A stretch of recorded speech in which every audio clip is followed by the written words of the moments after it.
ఈ పొద్దులోకి ఇవన్నీ ప్రాంతాలంతా మీరు సర్వ సృష్టిలోనికి వెళ్ళి భూదిగంతాలకు వెళ్ళి ఏం చేయాలని చెప్పాడు? సువార్తను ప్రకటించాలని చెప్పాడు. కానీ వెళ్ళిపోతున్నటువంటి సమయంలో ఏం చెప్పాడంటే, మీరు యెరూషలేమును వదిలి ఎక్కడికి వెళ్ళొద్దు. ఎందుకు వెళ్ళొద్దు అంటే, నేను వాగ్దానం చేసినటువంటి ఆ ఆదరణకర్తను మీ వద్దకు నేను పంపుతాను. ఆయన వచ్చినప్పుడు మిమ్మల్ని ఎక్కడికి నడిపిస్తాడు? సర్వ సత్యంలోనికి నడిపిస్తాడు. వచ్చినప్పుడు మీరు ఏం పొందుతారంటే శక్తిని పొందుకుంటారు, ఇంకా బలాన్ని పొందుతారు, ఆత్మకార్యాలు జరిగించే అవకాశం ఆయన మీకు ఇస్తాడు. అప్పుడు ఆ శక్తిని పొందుకున్న తర్వాత మీరు ఎక్కడ నేను చెప్పిన ప్రాంతాలంతకీ వెళ్ళాలి. భూ దిగంతాల వరకు కూడా మీరు వెళ్ళవలసినటువంటి వారై ఉన్నారన్నటువంటి విషయాన్ని ఆయన తెలియజేశాడు. దేవునికి మహిమ కలుగును గాక. హల్లెలూయా. అయితే బాప్తిసం, నీటి బాప్తిసం తీసుకున్న మనము ఏం పొందుకోవాలి? ఆత్మ బాప్తిస్మాన్ని కూడా పొందుకోవాలి. ఆత్మ బాప్తిసం పొందుకున్నటువంటి వారిలో కనిపించే లక్షణాలు ఈ దినాన మనము తెలుసుకోబోతున్నాం. అంటే పరిశుద్ధాత్మ మన మీదకు వచ్చినప్పుడు మనలో కొన్ని కార్యాలు జరుగుతాయి. మనకు కొన్ని విషయాలు ఆయన తెలియజేస్తాడు. ఆయన మన మీదకి వచ్చినప్పుడు ఏం జరుగుతాయి, ఏ కార్యాలు తెలియజేస్తాడు? ఒకటి రెండు ఏమైనా చెప్పగలరా మీరు? ఒకటి రెండు ఏమైనా చెప్పగలరా? నేను ఈ దినాన్ని మీకు ఒక 20 విషయాలు చెప్తాను. ఒక 20 విషయాలు, అంటే 20 విషయాలు చెప్పడానికి టైం ఉండదు, కొన్ని మాత్రమే నేను చెప్తాను. కానీ ఒకటి రెండు విషయాలు ఏమైనా చెప్పగలరా? పరిశుద్ధాత్ముడు మన మీదకి వచ్చినప్పుడు ఏం జరుగుతుంది? సాధారణంగా మనకుండే ఒక అభిప్రాయం ఉంటుంది. ఏంటి చెప్పండి? పరిశుద్ధాత్మ మన మీదకి వస్తే ఒక అభిప్రాయం కలిగి ఉంటారు ప్రతి ఒక్కరికి. అంటే సంఘంలో ఒక గట్టిగా మారిపోయింది. సంఘంలో అది ఒక అలవాటుగాను వాడుకగాను మారిపోయింది. ఏంటి చెప్పండి? సాధారణంగా ఏమనుకుంటారు? పరిశుద్ధాత్మ మన మీదకి వస్తే అమ్మా భాషలో మాట్లాడతారు. ఓకే, అది కరెక్టే, భాషలో మాట్లాడతారు. ఇంకా కొంతమంది ఏం చేస్తారంటే శివరింగ్ వస్తుంది వారికి. అంటే ఊగిపోతారు, వణుకుతారు, బిగ్గరగా అరుస్తారు, లేకపోతే చప్పట్లు కొడతారు. అది కరెక్టే. కానీ అది మాత్రమే కాదు. పరిశుద్ధాత్మ వస్తే అది మాత్రమే జరగదు, ఇంకా చాలా జరగవలసినవి చాలా ఉన్నాయి. బైబిల్లో మనకు లిఖించి ఉంచాడు ఆయన ఏం జరుగుతుంది అన్నారు. మనకు తెలిసింది రెండే కదా, అంతేనా? ఈ రెండే కదా మనకు తెలిసింది. ఇంకేమన్నా తెలుసా పరిశుద్ధాత్మ మన మీదకి వస్తే జరిగే విషయాలు? అమ్మా అంటే ఇప్పుడు చదివిన లేఖన భాగాలు అనేక విషయాలు ఉన్నాయి. మరి మీరు ఏం విన్నారు? మరి అందరూ జాగ్రత్తగా వినండి అని చెప్పారు. ఈ చదివిన లేఖన భాగాల్లోనే చాలా విషయాలు ఇమిడి ఉన్నాయి. మీరు వాటిని నొక్కి మనం చదువుతున్నప్పుడు, గ్రహించుకొని మనం చదువుతున్నప్పుడు అనేక విషయాలు మనకు దేవుడు బయలుపరుస్తూ ఉంటాడు. దేవునికి మహిమ కలుగును గాక. హల్లెలూయా. ఇందులో కూడా రెండు విషయాలు ఉన్నాయి. సవరింగ్ వచ్చి బిగ్గరగా అరుస్తూ కొట్టుకోవటం, పోగటం అనే దాంట్లో కూడా రెండు విషయాలు ఉన్నాయి. ఒకటి, పరిశుద్ధాత్మ ద్వారా ఆ విధంగా అవుతారు. ఎందుకు అవుతారంటే పరిశుద్ధాత్ముడు వారి మీదకి వచ్చినప్పుడు మనము మిక్కిలి ఎటువంటి ఘటం అంట? బలహీనమైనటువంటి ఘటాలు. మనం ఈ బలహీనమైనటువంటి ఘటంలోనికి ఏమవుతున్నాయి? శక్తి వచ్చినప్పుడు తట్టుకోలేక తాళలేక ఏం చేస్తారంటే ఊగిపోవచ్చు, బిగ్గరగా అరవచ్చు, లేకపోతే భాషలో మాట్లాడవచ్చు, లేకపోతే బిగ్గరగా చప్పట్లు పడుతూ ఉండవచ్చు. కానీ ఇది మాత్రమే జరగదు. ఇది జరుగుతుంది, నేను జరగదని అన్ను. అది కొంతమందిలో జరుగుతుంది, కొంతమందిలో అలాగ అవ్వదు. అందరిలోనూ అలాగ అవుతుందని లేదు. ఎందుకు అందరిలోనూ అలాగ అవుతుందంటే కొంతమంది బలహీనంగా ఉంటారు, వాళ్ళు తాళలేక ఆ విధంగా సవరింగ్తో ఊగిపోవచ్చు, లేకపోతే పడిపోవడం కూడా పడిపోవచ్చు. కానీ కొంతమంది బలంగా ఉంటారు. బలంగా ఉండడం అంటే శక్తి కలిగి ఉంటారు. శక్తి అంటే శరీర శక్తి కలిగి ఉంటారు. కలిగి ఉన్నప్పుడు వారిలో అటువంటి పరిశుద్ధాత్మ వచ్చినప్పుడు వారు పడిపోరు, లేకపోతే అరవరు, లేకపోతే కొట్టుకోరు వారు. ఎందుకంటే వారు నిబ్బరంగానే ఉంటారు. కొంతమందికి అయితే ఆ విధమైనటువంటి పొజిషన్ అవుతుంది. అందరికి అలాగే వస్తుందని కాదు. కాబట్టి ఈ విషయాన్ని మీరు గుర్తుంచుకోవాలి. కొంతమంది అభిప్రాయం ఏంటంటే పరిశుద్ధాత్మ వచ్చిందంటే ఒకరి మీదకి ఏమవుతారని అనుకుంటారు? అందరూ అరుస్తారు, కేకలు వేస్తారు, కొట్టుకుంటారు, లేకపోతే భాషలో మాట్లాడతారు అనేటువంటి ఒక అభిప్రాయం మాత్రం అందరిలో ఇమిడి ఉంది. కానీ అందరిలో ఇది జరగదు, అందరిలో ఇలా జరుగుతుందని రూల్ కూడా ఎక్కడా లేదు. అయితే కొంతమంది డ్రమ్స్ కొడుతున్నప్పుడు కూడా ఆ విధంగా వ్యవహరిస్తారు. డ్రమ్ ఆగిపోతే అలా ఆగిపోతారు కదా. అమ్మ వింటున్నారా నా మాట? డ్రమ్స్ మాత్రం బాగా ఊగిపోతారు, తూగిపోతారు, అరుస్తారు, ఎగురుతారు, గంతులేస్తారు. కానీ బ్రహ్మాత్మైన సడన్ గా కూడా ఆగిపోతారు. అంటే అది దేని ద్వారా జరుగుతున్న ప్రక్రియ? దేని ద్వారా జరుగుతున్న ప్రక్రియ? అది ఆత్మ ద్వారా జరుగుతున్నటువంటి ప్రక్రియ అయితే కాదు. ఇందాక మనం స్తుతిస్తున్నాము, ఆరాధిస్తున్నాము, మహిమపరుస్తున్నాము. డ్రమ్ము లేకపోకుండానే మనం ఆరాధించాం. అంటే డ్రమ్ము పాట పాడినప్పుడు కొట్టారు, కానీ పాట పాడిన తర్వాత ఏం చేశాం? మనము పాట అయిపోయిన తర్వాత దేవుని స్తుతించాము, ఆరాధించాము, మహిమపరిచాము. అటువంటి సమయంలో ఆ విధంగా జరిగితే అది దేవుని యొక్క ఆత్మ ద్వారా జరిగిందని మనం అర్థం చేసుకోవాలి. కానీ డ్రమ్ము కొడుతున్నప్పుడు కొంతమందిలో ఉంటుంది కదా, ఒక కళా కోసం ఉంటుంది కొంతమందిలో. ఆ కళ బయటకు వస్తూ ఉంటుంది అనమాట. వచ్చినప్పుడు ఏం చేస్తారంటే వాళ్ళు కొంచెం ఊగుతారు, తూగుతారు, డ్యాన్స్ చేస్తారు, గంతులు వేస్తారు. అది పరిశుద్ధాత్మ వల్లనే కలిగిందని మనం అనుకోవడానికి వీలు లేదు. ఆ డ్రమ్మాత్మ లాగిపోతారు. ఇక్కడే కాదు, మీరు పెళ్లిళ్ళకి వెళ్ళండి, పెళ్లిళ్ళకో లేకపోతే డీజే క్లీన్ వాళ్ళు ఏమి పెడతా ఉంటారు కదా, అక్కడికి వెళ్ళండి. ఎప్పుడు డ్యాన్స్ అయినప్పుడు కూడా ఆ డ్రమ్ శబ్దానికి ఏం చేయాలనుకుంటారు? అంటే రిధం ఉంటుంది అనమాట. మనసులో ఒక రిధం అనేది ఉంటుంది ప్రతి ఒక్కరిలో. ఆ సౌండ్ కి ఈ రిధం లోపల పని చేస్తూ ఉంటుంది. కాబట్టి కాలు కలుగుతామో, చెయ్యి కలుగుతామో, తల కలుగుతామో, మొత్తం మీద బాడీలో ఏదో ఒక పార్ట్ కలుపుతూ ఉంటారు. అది పరిశుద్ధాత్మ వల్ల కలిగినది కాదు. అయితే పరిశుద్ధాత్మ వల్ల కలిగేవి ఏంటంటే, ఒక మాట మనం చెప్పగలము, ఆయన అల్లరికి కర్త కాడన్న విషయాన్ని ఒకటి మీరు గుర్తు చేసుకోవాలి. దేవునికి మహిమ కలుగునుగా. హల్లెలూయా.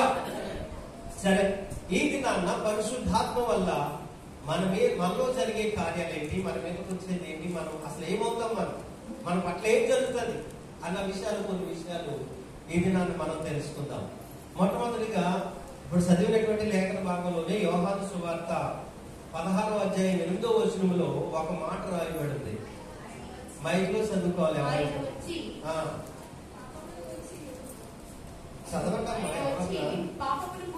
చూడండి, పరిశుద్ధాత్ముడు వచ్చి ఏం చేస్తాడంట? పాపమును గూర్చి, నీతిని గూర్చి, తీర్పును గూర్చి లోకాన్ని ఒప్పింపజేస్తాడు ఆయన. దేవునికి మహిమ కలుగును గాక. హల్లెలూయా. ఆయన వచ్చినప్పుడు, పరిశుద్ధాత్మను మన మీదకి వచ్చినప్పుడు మనలో ఒక ప్రక్రియ జరుగుతుంది. అలా కొట్టుకుని పడిపోము, లేకపోతే బిగ్గరగారము. ఏం జరుగుతుందంట? చెప్పండి, ఏం జరుగుతుంది? పాపమును గూర్చి, ఇంకా నీతిని గూర్చి, తీర్పును గూర్చి ఆయన మనలను ఒప్పింపజేస్తాడు. ఒకవేళ పాపముతో, శాపముతో, అపరాధముతో దేవుని సన్నిధికి వచ్చాం మనం, కొన్ని ఇంకా పాపాలు వదులుకోలేదు, కొన్ని దోషాలు, కలంకాలు ఇంకా మనం వదిలిపెట్టుకోలేదు. దేవుని సన్నిధికి వచ్చాం, ఎవరో పిలుస్తారో లేకపోతే నీ అంతటి నువ్వో ఏదో విధంగా దేవుని సన్నిధికి వచ్చాం. వచ్చినప్పుడు పరిశుద్ధాత్ముడు కనుక కార్యం చేస్తూ, ఇక్కడ ఎవరి సంచారం ఉంటుంది దేవుని సన్నిధిలో? పరిశుద్ధాత్ముని యొక్క సంచారం జరుగుతూ ఉంటుంది. జరుగుతూ ఉన్నప్పుడు ఆయన సన్నిధికి వచ్చినటువంటి వారిని ఎవరిని కాదు ఆయన విడిగా విడిచిపెట్టే దేవుడు కాదు. ఏదో ఒకటి వారి పట్ల చేయాలి. కాబట్టి ఒకసారి ఒక ఆత్మ తాకిడి అలా జరిగిందంటే వారికి వెంటనే వారు ఏం చేస్తారో తెలుసా? అంతవరకు నేను పాపులు కాదు, నేను దోషులు కాదు, నేను నీచులు కాదు, మీరే పాపులు, మీరే దోషులు అనేటువంటి వారు ఇక్కడికి వచ్చిన తర్వాత పరిశుద్ధాత్ముడు వారిని తాకడం ద్వారా వారు ఏమంటారు తెలుసా? దేవుని సన్నిధికి వచ్చి, అయ్యా నేను పాపిని, నా పాపములు క్షమించు, నా దోషములు క్షమించు, నా అపరాధములు క్షమించు అని తన నోటి ద్వారా పశ్చాత్తాపముతో పలికేటటువంటి స్వభావం వారిలో కలుగుతుంది. నిలబడి మనం ఆరాధన చేస్తున్నటువంటి వారిలో ఎంతమంది మరి వారి దోషాలు, వారి పాపాలు, వారి అపరాధాలు ఒప్పుకొని విడిచిపెడుతున్నారో నాకు తెలియదు. ఎవరిలో అయితే పరిశుద్ధాత్మ కార్యం జరుగుతూ ఉంటుందో వారు ఈ ప్రక్రియలోనికి వస్తారు. వారు అపరాధాలు ఒప్పుకుంటారు, పాపాలు ఒప్పుకుంటారు, దోషాలు ఒప్పుకుంటారు, ఏడుస్తారు, కన్నీరు కారుస్తారు. అయ్యా నేను దోషిని, నేను పాపిని, నీ ఎదుట నిలబడటానికి కూడా నాకు అర్హత లేదు, యోగ్యత లేదని ఏడుస్తూ వారు నోటుతో ఒప్పుకుంటూ దేవుని అడుగుతూ ఉంటారు. దేవునికి మహిమ కలుగును గాక. అట్టి వారిలో ఏ కార్యం జరుగుతుందని అర్థం చేసుకోవాలి మనము. పరిశుద్ధాత్ముడు వారి మీద కార్యం చేస్తున్నాడని మనం అర్థం చేసుకోవాలి. ఇంకేం చేస్తాడంటే నీతిని కూర్చి ఒప్పిస్తాడంట ఆయన. నీతిని కూర్చి ఒప్పించడం. నీతి అంటే ఏంటి? ఎవరు నీతి? ఎవరు నీతి అంటే ఎవరు? యేసు ప్రభు అనే నీతి. ఆయనే ఈ లోకానికి నీతి సూర్యుడు, ఆయనే ఈ లోకానికి నీతిగా ఉన్నాడు. కాబట్టి గూర్చి వారిని ఒప్పింపజేస్తాడు. పరిశుద్ధాత్ముడు మన మీదకి వచ్చినప్పుడు నీతిని గూర్చి ఒప్పింపజేస్తాడు. యేసయ్యా నీవే నా తండ్రివి, నీవే నా ప్రభుడవు, నీవే నా రక్షకుడవు, నీవే నా కాపరివి, నీవు తప్ప నన్ను బాగు చేసేవారు ఎవరు లేరు అనేటువంటి ఆక్రందన, ఆవేదన, ఆరాధన ఆ పరిశుద్ధాత్మ వారి మీదకి వచ్చినప్పుడు జరుగుతుంది. మొదటిగా పాపాన్ని గూర్చి ఒప్పింపజేస్తాడు. రెండోది నీతిని గూర్చి కూడా ఒప్పింపజేస్తాడు పరిశుద్ధాత్మ మన మీదకి వచ్చినప్పుడు. మూడవది తీర్పును గూర్చి ఒప్పింపజేస్తాడు. ఏంటి తీర్పు? ఏంటి? వారి క్రియల చొప్పున ప్రతి వారికి సిద్ధపరిచినటువంటి జీతము నా యొద్ద ఉన్నది. తీర్పులో ఇవన్నిటినీ ఆయన మనకి ఇచ్చే దేవుడై ఉన్నాడు. తీర్పు అనేది మనకు ఉంది. ప్రతి ఒక్కరికి తీర్పు ఉంది. ప్రతి నోటి మాటను బట్టి, నీ క్రియను బట్టి, నీ నడకను బట్టి, నీ ప్రవర్తన బట్టి, నీ ఆలోచనను బట్టి కూడా తీర్పులోనికి మనము వెళ్ళేటటువంటి వారంగా ఉన్నాం. మన నోటి మాటను బట్టి కూడా తీర్పులోనికి మనం వెళ్తాం. ఆ తీర్పును గురించి కూడా నిన్ను ఒప్పింపజేస్తాడు. అయ్యా నేను చేసిన ఈ అతిక్రమాన్ని బట్టి, నేను అన్న ఈ మాటను బట్టి నేను ఎన్నో బూతులు తిట్టాను, ఎన్నో దుర్భాషలాడాను, ఎంతో మందిని హింసించాను, ఎంతో మందిని గాయపరచాను, ఎంతో మందిని వేధించాను. నా తల్లినే, నా తండ్రినే, నాన్ననే, నా చెల్లినే, నా అక్కనే నేను హింసించాను, బాధపరిచాను, వారిని ఏడిపించాను. అయ్యా వీటన్నిటిని బట్టి నన్ను తీర్పులోనికి తేకయ్యా, నన్ను క్షమించు అనేటువంటి ఆక్రందన వారిలో కలగజేస్తారు. ఎప్పుడు ఇదంతా ఎప్పుడు జరుగుతుంది? లేకపోతే బెల్లం పుట్టిన రాయిలాగే ఉంటారు వాళ్ళు. ఈ కార్యం జరగకపోతే ఎలా ఉంటారో తెలుసు. వాళ్ళు నిలబెట్టినప్పుడు ఎలా ఉంటారో తెలుసా? నిలబెట్టి ఆరాధన చేస్తున్నప్పటికీ కూడా వాళ్ళు ఎలా ఉంటారో తెలుసా? ఈ కార్యాలు జరగకపోతే, పరిశుద్ధాత్ముడు వారి మీదకి రాకపోతే, పరిశుద్ధాత్ముడు వారిని దర్శించకపోతే, పరిశుద్ధాత్ముడు వారిని తాకకపోతే ఎలా ఉంటారో తెలుసా? ఆరాధనలో ఉన్నప్పటికీ కూడా దిక్కులు చూస్తూ ఉంటారు. అందరూ పాటలు పాడి దేవుని స్తుతిస్తూ ఉంటుంటే, ఆరాధిస్తూ ఉంటుంటే, ఆయన చేసిన గొప్ప కార్యాలను తలం పంచుకుంటూ ఉంటుంటే, ఆయన్ని మహిమపరుస్తూ ఉంటుంటే కొంతమంది ఏం చేస్తారో తెలుసా? ఏం చేస్తారు వాళ్ళు? కొంతమంది ఎవరేం చేస్తున్నారు? ఈ పక్క వాళ్ళు ఏం చేస్తున్నారు, నా ముందోళ్ళు ఏం చేస్తున్నారు, నా వెనకోళ్ళు ఏం చేస్తారు, ఇలాంటి దిక్కులు చూస్తూ ఉంటారు. వీరిలో ఏం జరగట్లేదు? ఎవరికి తాగివ్వట్లేదు? మీరు పరిశుద్ధాత్మకు తాగివ్వాలి, అవకాశం ఇవ్వాలి. మనం అవకాశం ఇచ్చినప్పుడు నువ్వు కళ్ళు మూసుకొని మనస్ఫూర్తిగా దేవుని మీద నువ్వు లగ్నపరుచుకుంటే నీ మనసును, అప్పుడు పరిశుద్ధాత్ముడు నీ మీదకి వచ్చి ఈ కార్యాన్ని జరిగిస్తాడు. అలా కాకుండా నువ్వు దిక్కులు చూసుకుంటా, వాళ్ళు ఎలాగ ఎగురుతున్నారు, వీళ్ళు ఎలాగ ఎగురుతున్నారు, అసలు నోరు ఎలా పెరుగుతుంది, ఆమె ఏం పట్టుకొచ్చింది, ఏం తిన్నది అన్నది ఇది చూస్తా ఉంటుంటే బెల్లం కొట్టిన రాయిలాగా వారి మధ్యలో ఏ కార్యం జరగట్లేదు. ఏం జరగట్లేదు? పరిశుద్ధాత్మ కార్యం వారి పట్ల జరగదు. అందుకు నేను అంటాను, మీరు అందరూ లేచి నిలబడి, అంటే ఇప్పుడు కదా ఆరాధనలు అంటారు, ఇప్పుడు లేచి నిలబడి మొత్తం లేచి నిలబడిపోతారు కాదు, ఇప్పుడు కాదు. ఆరాధనలో నేను అంటాను ఏమంటారు, మీరు అందరూ లేచి నిలబడి ఏం చేయాలంటారు? మొట్టమొదటిగా ఏం చేయాలంటాను? మీ ఈ శరీర సంబంధమైన కళ్ళు మూసుకొని ఏ సంబంధమైన నేత్రాలు తెరమంటున్నాను? ఆత్మ సంబంధమైన నేత్రాలు తెలిసి ఎవరు చూడమంటున్నాను? నీ ముందున్న వాళ్ళని, పక్కన ఉన్న వాళ్ళని చూడమని నేను చెప్పను ఎప్పుడు కూడా. ఎవరు చూడమంటున్నాను?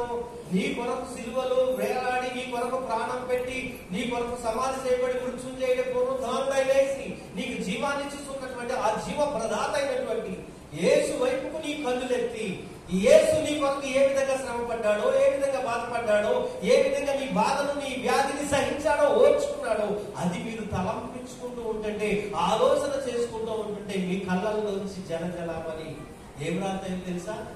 కన్నీళ్లు రాలుతాయి. మరి వచ్చినాయి ఎవరికైనా అలాగా? వచ్చినాయి ఎవరికైనా అలాగా? ఎందుకు రాలేదంటే నువ్వు ఆయన గురించి ఆలోచించడం లేదు. మనం కమ్యూనియన్ తీసుకునేటప్పుడు, కమ్యూనియన్ అంటే ఏంటంటే ఎవరికై ద్రాక్ష రసం తీసుకుంటున్నాడు. ఆయన ఏమన్నాడు తెలుసా? ఇది చేస్తున్నప్పుడల్లా ఏం చేయమన్నాడు? ఆయన నన్ను జ్ఞాపకం చేసుకోమన్నాడు. అంటే మనం నెలకు ఒకసారి తీసుకుంటున్నామా? కానీ కాదు, ప్రతిరోజు. అపోస్తుల కార్యాల గ్రంథాల్లో 2:44 మనం చూస్తాం. వాళ్ళు ఏం చేస్తా ఉన్నారు? ప్రతిరోజు ఇంటింట ఏం చేస్తున్నారంట వాళ్ళు? ఏం చేస్తున్నారు? రొట్టె తీసుకుంటూ ఉన్నారు. అంటే అర్థమేంటి? కమ్యూనియన్ తీసుకుంటున్నారు. వారు ప్రభు భోజనాన్ని ప్రతిరోజు తీసుకుంటారు. అంటే ప్రతిరోజు వారు ఏం చేస్తా ఉంటే వారు ప్రభుని జ్ఞాపకము చేసుకుని, అయ్యా మా కొరకు ఇటువంటి శ్రమ పడ్డావు, ఈ విధంగా బాధపరచబడ్డావు, నా కొరకు నలగొట్టబడ్డావు, నా కొరకు వేధింపబడ్డావు, నేను పొందవలసిన శ్రమ నువ్వు పొందావు, నేను పొందవలసిన శిక్ష నీ పైన వేసుకొని నాకు శాంతినిచ్చావు, సమాధానాన్నిచ్చావు, నెమ్మదినిచ్చావు, నన్ను బ్రతికించావని ఏడుస్తూ కన్నీరు కారుస్తూ ఆయన తలంచుకుంటూ ఆయన శరీరాన్ని, ఆయన రక్తాన్ని వారు ప్రతి దినము కూడా ఏం చేస్తా ఉండేవారు? తీసుకుంటూ ఉండేవారు. అంటే ఏం చేసేవారు? ప్రతి దినము కూడా ఆయన్ని జ్ఞాపకము చేసుకుంటూ ఉండేవారు. మనం ఏం చేస్తున్నాం?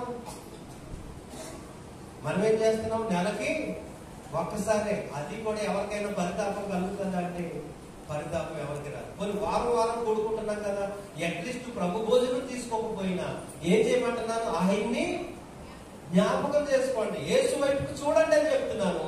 కానీ చూస్తే ఎవరిలో కూడా పరితాపము కనిపించదు. నేను చూస్తానే ఉంటాను, ప్రార్థన చేసినప్పుడు కళ్ళు తెరుస్తారు. నేను కళ్ళు తెరుస్తాను. ఎందుకు తెరుస్తానంటే ఎవరు ఎలా ఉన్నారో చూడటానికి. పాస్టర్ గారు తెరుతున్నాడు కదా, నేను కళ్ళు తెరుతున్నాను అంటే మిమ్మల్ని చూడడానికే తెరుతున్నాను నేను కళ్ళు. ఎందుకు? ఎవరు ఆత్మతో ప్రార్థన చేస్తున్నారు, ఎవరు పశ్చాత్తాపంతో ప్రార్థన చేస్తున్నారు. ఒక విషయం మీకు తెలుసా? మొదటి సమూయేలు గ్రంథం, అంటే మీకు సతవాంశంలో ద్వితీయాంశంలో చెప్తున్నాను. మొదటి సమూయేలు గ్రంథంలో ఏలీ అనే ఒక దైవజనుడు తన ఆసనం మీద కూర్చున్నాడట. అక్కడికి ఒక స్త్రీ వెళ్ళింది. ఎవరండి ఆమె?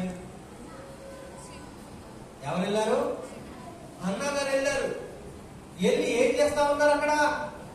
అమ్మ దిక్కులు చూస్తా ఉంది, మందిరంలో బాక్స్ ఎక్కడ ఉంది, గడియారం ఎక్కడ ఉంది, లేకపోతే అది ఎక్కడ ఉంది, ఇది ఎక్కడ ఉంది చూస్తా ఉందా ఆమె. ఎందుకు వెళ్ళిందా మందిరానికి? తన హృదయాన్ని పురమరించుకోవడానికి, తన బాధ దేవునికి చెప్పడానికి, ప్రార్థన చేయడానికి వెళ్ళింది. కాబట్టి ఆమె వెళ్ళి ఒక స్తంభం దగ్గర నిలబడి మోకరించి ఏం చేస్తుందో తెలుసా? ఏం చేస్తుంది? తన హృదయాన్ని పురమరించి కన్నీటితో ప్రభుని వేడుకుంటా ఉంది. ఇదంతా ఎవరు చూస్తున్నారు? అమ్మ ఎవరు చూస్తున్నారు? ఇదంతా ఏలి చూస్తున్నాడు. మీరు గ్రహించాడా? అందుకే నీకు ఏలి కుటుంబము అసలు అడ్రస్ లేకుండా వెళ్ళిపోయాడు. ఒక్క రోజునే ఏలి చచ్చిపోయాడు. ఏలి ఇద్దరు కుమారులు చచ్చిపోయారు. మొత్తం సర్వనాశనం. మందసం పట్టబడింది, మందసం కూడా తీసుకొని పోబడింది. అసలు సర్వనాశనం అయిపోయింది ఒక్క రోజునే ఏలి కుటుంబం అంతా. గ్రహింపు లేదు. ఏలి ఏమో బాగా స్థూలకాయన అయిపోయాడు. స్థూలకాయన అంటే తెలుసు కదా మీకు. మీరు ఎవరన్నా చూసారు లేదు, మరి ఎవరన్నా వచ్చారు లేదు ఇటు సైడ్. అలాగ అయిపోయాడంట. కుర్చీలు ఏం చేశాడు? వెనక్కి వీడి పడి కళ్ళెరిగి చచ్చిపోయాడు. ఇద్దరు కుమారులు యుద్ధంలోకి వెళ్ళాక అక్కడ చచ్చిపోయారు. కారణం ఏంటంటే వారి జీవితాలు సరిలేక. అందుకనే ప్రసంగిలో అంటాడు 5వ అధ్యాయంలో, నీవు దేవుని సన్నిధికి వెళ్ళినప్పుడు నీ ప్రవర్తనను జాగ్రత్తగా చూసుకోమని చెప్తా ఉంటాడు. మరి మనం ఎలా చూసుకుంటాం మన ప్రవర్తనను? ఎందుకు వచ్చాం దేవుని సన్నిధికి? ఆ గ్రహింపు ఉందా? అన్నం వెళ్ళింది దేవుని సన్నిధికి. ఏం చేస్తుంది? అక్కడికి వెళ్ళి ఏం చేస్తున్నాం? ఏం చేస్తుంది దేవుని సన్నిధికి వెళ్ళి? హృదయాన్నంతటిని కుటుంబించుకొని కళ్ళల్లో నుంచి ఏమవుతాయానికి జలజలామని కన్నీళ్లు కారుతా ఉన్నాయి. ఇది చూసినటువంటి వ్యక్తి ఏమన్నా, అమ్మ దేవుని చేసిన ప్రార్థన ఆలకించి ఆ ప్రార్థన చెప్పున నీకు కలుగు చేయను కాక అన్న మాట పలకడం మానేసి ఏమన్నాడు చెప్పండి? ఏమన్నాడు? ఇంత పొద్దుటే కొట్టొచ్చేసావా? ఇంత పొద్దుటే కొట్టొచ్చేసావా అంటాడు. అలా ఉంటారు కదా కొంతమంది. అవ్వ ఆమె చేసేదేంటి? పరితాపం ఏంటి? ఆ కన్నీళ్ళు ఏంటి? ఏం గ్రహించడం లేదు.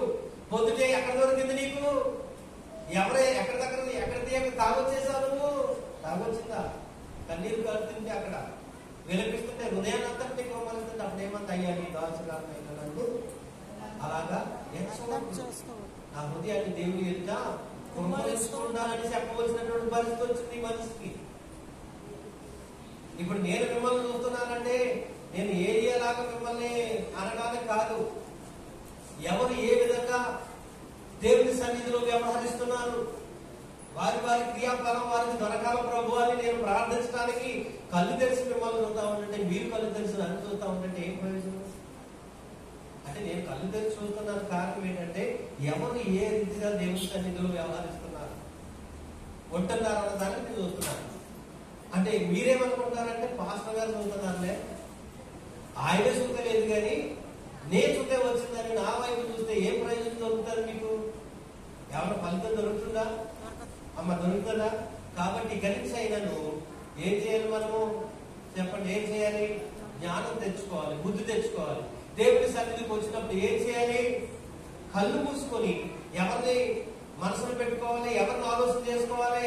ఇంటి దగ్గర పాలెం అయిపోయినాయో, ఇంటి దగ్గర వండిన మాంసం పిల్లి ఎవరు తినేస్తుందో, లేదా కుక్క ఏమైనా ఎత్తుకుపోయిందో, తలిపే వచ్చానో లేదో, బొలిపే వచ్చానో లేదో, ఈ కాదు ఆలోచన చేయవలసింది. దేవుడి సన్నిధికి వచ్చి ఏం చేయాలి? నీ హృదయాన్ని, నీ మనసును, నీ ఆలోచనను, నీ తలపునంతటినీ కూడా దేవుడి వైపుకు కేంద్రీకరించాలి. నీ కొరకు సిలువ వేయబడిన యేసయ్య వైపుకు నువ్వు చూడాలి, ఆయన జ్ఞాపకం చేసుకోవాలి. అప్పుడు నీలో ఏ కార్యం జరుగుతుందంటే పరిశుద్ధాత్మ కార్యం నీలో జరుగుతుంది. ఆ పరిశుద్ధాత్ముడు నీ మీదకి వచ్చాడంటే నీలో జరిగే మొట్టమొదటి కార్యం ఏంటంటే నిన్ను పాపమును గూర్చి ఒప్పిస్తాడు, నీతిని గూర్చి ఒప్పిస్తాడు, తీర్పును గూర్చి కూడా నిన్న ఆయన ఒప్పింప చేస్తాడు. దేవునికి మహిమ కలుగును గాక. హల్లెలూయా. అంతేగాని కుట్టుకోవడం, ఇలాగ సపట్లో కొట్టేసుకుని పడిపోవడం అది కాదు.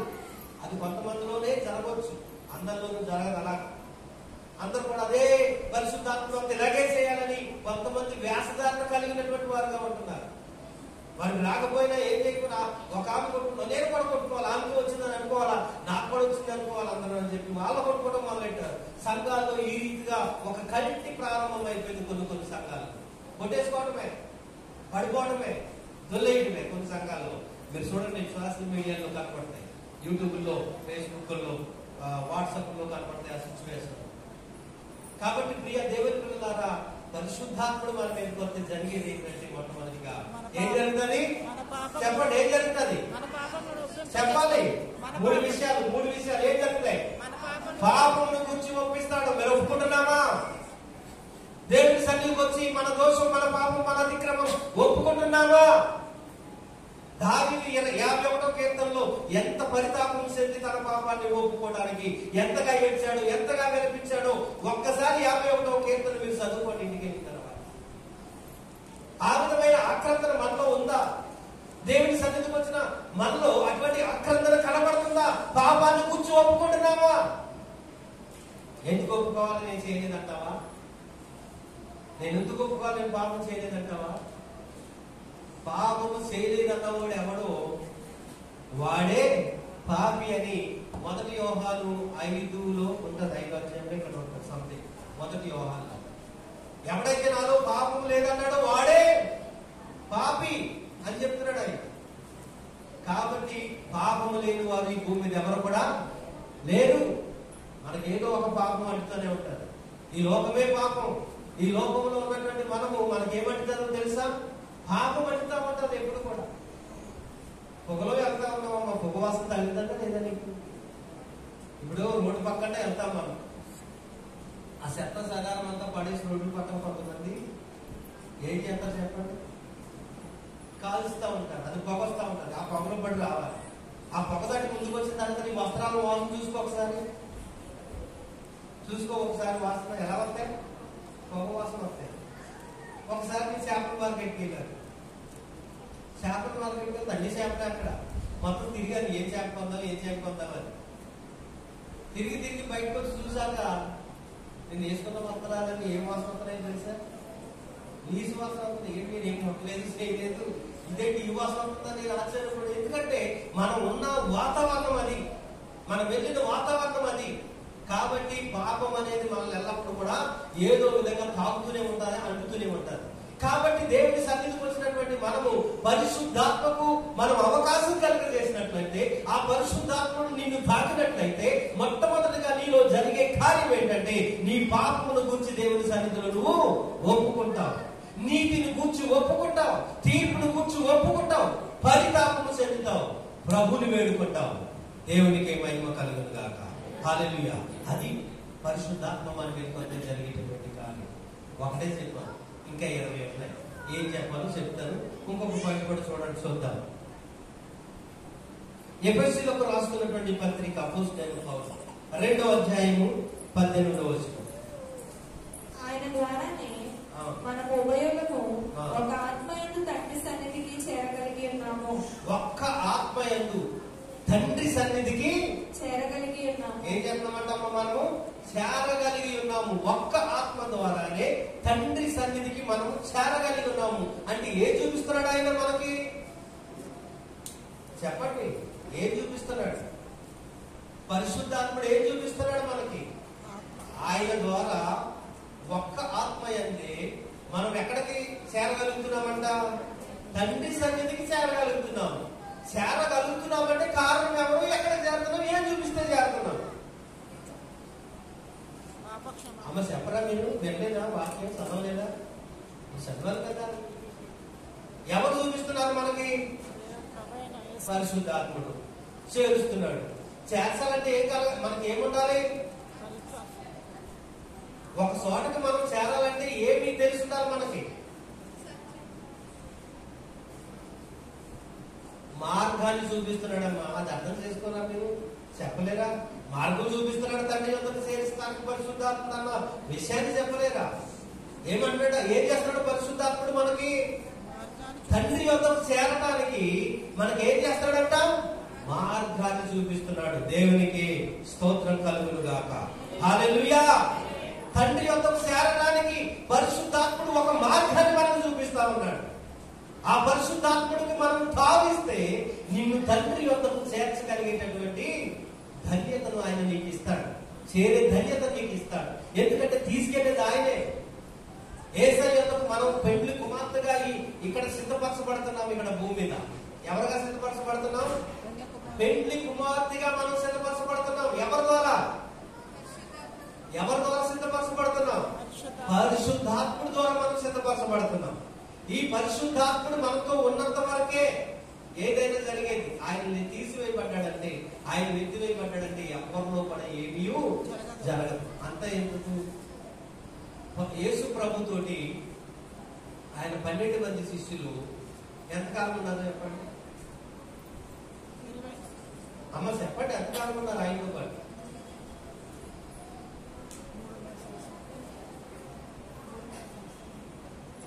3.5 సంవత్సరాలు ఉన్నారు. అమ్మాయి ఎవరెవరు ఉన్నారని అడగలేదు. ఎంతకాలం ఉన్నారని అడిగారు. ఎంతకాలం ఉన్నారు? 3.5 సంవత్సరాలు. దేవునికి మహిమ కలుగును గాక. హల్లెలూయా. 3.5 సంవత్సరాలు యేసు ప్రభు వారితో ఆయన శిష్యులు ఉన్నారు. ఆ 3.5 సంవత్సరాల్లో వారు ఒక్క అద్భుతమైన చేయగలిగారా? యాయిరు తన కుమారుడు తీసుకొచ్చాడు యేసు ప్రభు దగ్గర. తీసుకొచ్చి, నా కుమారుడు దెయ్యం పట్టి అగ్నిలోను నీటిలోను నా కుమారుడిని తరచుగా పడేస్తుంది. ఈ మార్పు 5లో ఉంటుంది. మీకు పడేస్తుంది, లేకపోతే 9లోనూ ఉంటుంది. పాడేస్తుందని చెప్తా ఉంటాడు. మార్కు 5లోనేమో అది శానా దెయ్యం, 9లో గాయం. హల్లెలూయా, హల్లెలూయా. పడేస్తుంది. కాబట్టి మీ వలన ఏమన్నా అయితే కొంచెం నా కుమారుడిని బాగు చేయదని చెప్పి ఆ శిష్యులకు అప్పగించాడు. పేదరేమో తలాట్లు ఊపేశాడు, గిరగరా గిరగరా ఊపేశాడు. దెయ్యమో తెగతిప్పేస్తారని కొంతమంది ఇలా ఉంటారు. సేవకులే, వాళ్ళకి ఏం చేయాలో తెలియదు.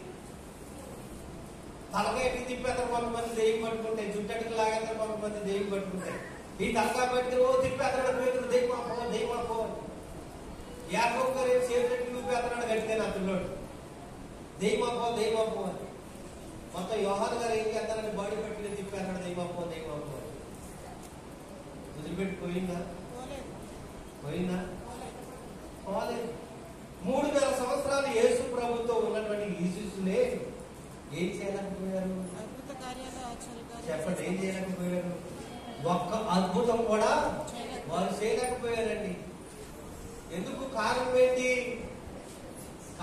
ఇంకా వారిలోకి ఏం రాలేదు? పరిశుద్ధాత్ముడు రాలేదు, శక్తిని రాలేదు. వారికి శక్తి కావాలన్నా ఎవరు రావాలి? ఏ అద్భుత కార్యం చేయాలన్నా ఎవరు రావాలి వారి మీదకి? పరిశుద్ధాత్ముడు రావాలి. ఆయన లేకుండా ఏ కార్యము జరగదు. ఆ పరిశుద్ధాత్ముడు రాలేదప్పటికీ ఇంకా, కాబట్టి వారు ఎటువంటి కార్యము చేయలేదు. అయితే వారు పరిశుద్ధాత్మ వచ్చి శక్తి పొందుకోకముందు ఎవరినన్నా ఒక్కరినైనా రక్షించినట్లుగా ఉందా?